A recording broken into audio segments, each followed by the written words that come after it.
90 kids எல்லாருமே சின்ன வயசில் ஒரு முறையாவது இந்த எள்ளுருண்டையை சாப்பிட்ருப்போம். அம்மா செஞ்சு தந்த எள்ளுருண்டையில் அக்கறையோட ஆரோக்கியமும் சேர்ந்தே இருந்தது. அதை ஞாபகப்படுத்துகிற விதமாக இன்றைக்கி எள்ளுருண்டை தான் செய்யலான்னு நினச்சேன். இது செய்யறதுக்கு 1 கப் நிலக்கடலையை வறுத்துட்டு தோல் எடுத்து வச்சிடணும். அடுத்து 1 கப் எள்ளை 2-3 தடவை நல்லா அலசினதுக்கு அப்புறமா தண்ணியை வடிச்சிட்டு காட்டன் துணியில் 10 நிமிஷம் போட்டதுக்கு அப்புறமா தனியாக எடுத்து வச்சுக்கணும். ஒரு அடி கனமான கடாயில் எள்ளை சேர்த்து மிதமான சூட்டில் படப்படன்னு வெடித்து அங்கங்கே வெள்ளை கலர் தெரிகிற வரைக்கும் வறுத்து எடுக்கணும்.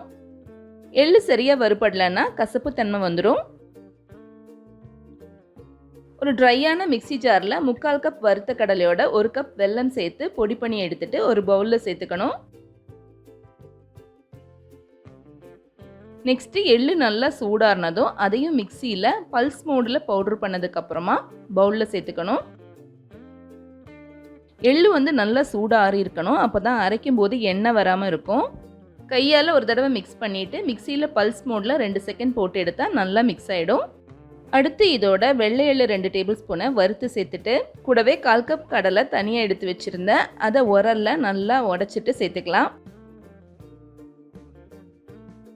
கடைசியாக இதில் வாசனைக்காக கொஞ்சமாக ஏலக்காய் தூளும் 1-2 டீஸ்பூன் நெய்யும் சேர்த்து நல்லா மிக்ஸ் பண்ணிவிட்டு உருண்டையாக பிடிச்சு எடுத்தால் அருமையான எள்ளுருண்டை ரெடி.